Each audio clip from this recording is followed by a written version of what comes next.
Stability and change is the seventh cross-cutting concept for the K-12 Science Framework for Education. This presentation will teach about the concept and how to integrate NAEP questions into lessons to teach the cross-cutting concepts. The seventh cross-cutting concept focuses on how different types of systems experience stability and change for various reasons.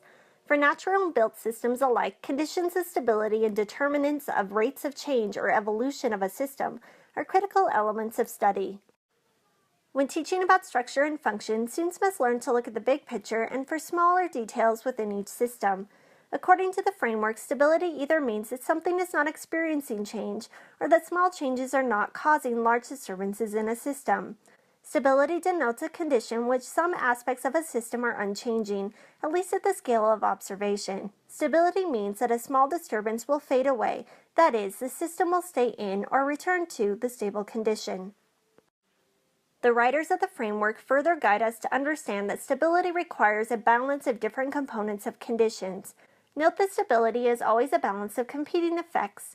A small change in the conditions or in a single component of the system can lead to runaway changes in the system. Understanding dynamic equilibrium is essential to understanding stability and change within a system. Dynamic equilibrium is an equally important concept for understanding the physical forces in matter. Stable matter is a system of atoms in dynamic equilibrium. National Assessment of Educational Progress, or NAEP, is used around the country to determine how states are doing compared to other states in particular content areas. This is done through online testing. NAEP released practice questions for teachers can be used as they see fit. NAEP questions are useful to use in lessons and assessments to help students get comfortable with the format and learn strategies to advance their own learning. The Next Generation Science Standards, which use the K-12 framework as a guide, developed a concept progression for different grades. They aligned some content standards or core ideas with the cross-cutting concepts.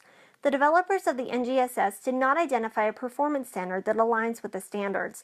Teachers may find other NAEP items that also help teach and assess the K-12 framework.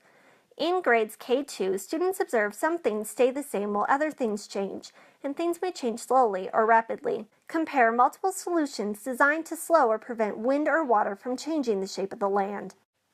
Released NAEP items in this presentation are aligned with one grade band, but many of them could fit with different grade bands to meet the standards. We had to pick one, but be creative. NAEP symbols on each page are a link to the original NAEP question on the NAEP website. The NAEP website includes useful information such as difficulty rating, to which grades it was administered, percentage of students who answered the question correctly, and the answer key.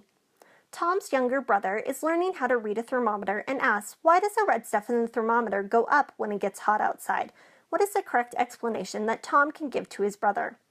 Teachers may use this as part of a unit assessment, individual or partner work, or as part of a class discussion.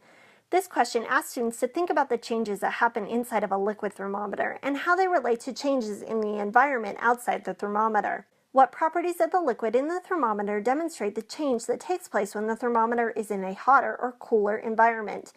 Is there a way you can test the changes that take place in a liquid when it gets hotter or cooler? What are some ways that the components of the thermometer could be considered stable? What would you have to do to make the system of the thermometer unstable? On steep slopes along the sides of new roads, highway department workers often grow plants to prevent the soil from being eroded. Describe 2 ways that these plants keep the soil from eroding. This question asks students to think about how plants may change the stability of the slope next to a new road. How can the change help the overall stability of a system? What changes are being made in the question? What different types of changes may take place in 1 week, 1 month, 1 year? How can the change of adding plants help to keep the slope from changing even more due to erosion? In grades 3 through 5, students measure change in terms of differences over time and observe that change may occur at different rates. Students learn some systems appear stable, but over long periods of time they will eventually change. Students in grades 3 through 5 focus on change and stability in relation to time. This NAEP item addresses change in soil compaction over the period of a year. How might the soil have changed after being played on for 1 year? How would these changes in the soil impact the rate at which water drains through the soil? There are multiple opportunities for hands-on experiments and demonstrations with this question. Students may also be able to test how well water drains through soil on their very own schoolyards. Are there any ways to reverse the changes made to the soil? How did people measure the rate of change in this question? Brainstorm ways to maintain the ideal rate of draining on the field. How can we keep a stable rate at which water drains? A student put some sand, clay, and water into a bottle and shook the bottle. Then he put the bottle down. After 2 hours, the bottle looked like the drawing above. What can the student conclude based on what he sees in the bottle? A. The water is heavier than the grains of clay and the grains of sand. B. The grains of clay are heavier than the grains of sand and the water. C. The grains of sand are heavier than the water and the grains of clay. Or D. The water, grains of clay, and grains of sand are all of equal weight. What are the different materials that remain constant in the jar regardless of whether it is being shaken? Describe the changes that occur when the jar is shaken. What is happening to the different materials? Even though no new materials have been added to the jar, what has been added to make the change in the structure or stability of the materials? In what ways is the system within the jar stable? In grades 6 through 8, students explain stability and change in natural or design systems by examining changes over time and considering forces at different scales, including the atomic scale. Students learn changes in one part of a system might cause large changes in another part. Systems in dynamic equilibrium are stable due to a balance of feedback mechanisms. Instability might be disturbed by either sudden events or gradual changes that accumulate over time. Construct an argument supported by empirical evidence that changes to physical or biological components of an ecosystem affect the populations. The big ideas here are change over time, change in stability at the atomic scale, and feedback within a system to influence stability or change. It is a cloudless, sunny day. A student measures the temperature of the air outside every hour. She collects the following data. What will the air temperature outside most likely be at 12 noon? A. 18 degrees Celsius, B. 21 degrees Celsius, C. 25 degrees Celsius, or D. 32 degrees Celsius. This NAEP item looks at the predictable change in air temperature throughout the day.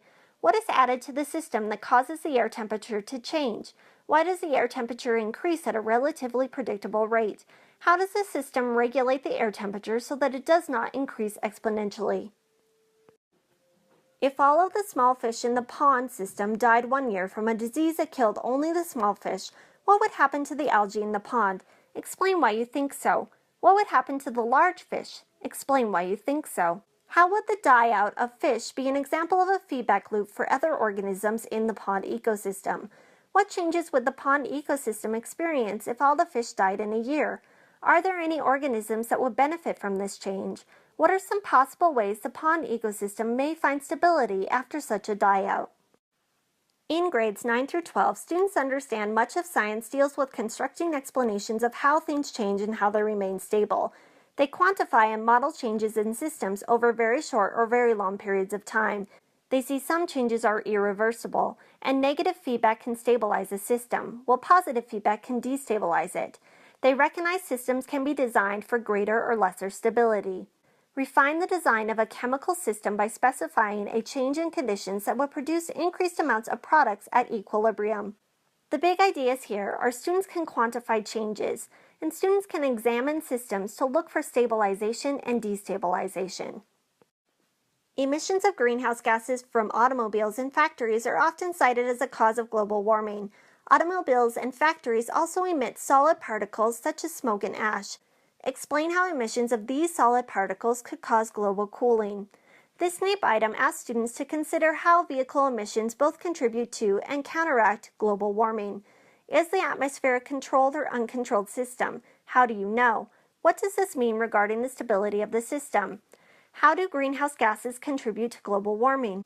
How do solid particles emitted from vehicles contribute to cooling the atmosphere? When considering the general stability of the temperature of our climate, what else needs to be taken into account in regards to global warming?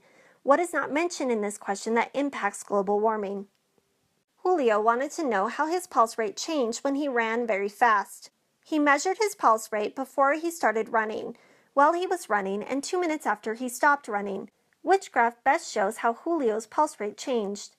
The NAEP item requires students to compare different bar graphs of Julio's pulse rate at different times before, during, and after exercise in order to select a set of graphs that best represents his pulse. How does a person's pulse rate change from when he is resting to exercising? What about when a person goes from exercising back to resting? Which of the graphs best quantifies the change in pulse rate even though they do not include exact measurements on the graphs? How do you know that the other graphs do not represent Julio's pulse? What other physical changes could they represent? How do different systems within the human body work together to maintain equilibrium when a person is exercising? Here are 2 resources for teachers to get other perspectives on cross-cutting concept number 7, stability and change. NSTA also has a variety of digital and print resources and trainings available to educators that are grade level specific.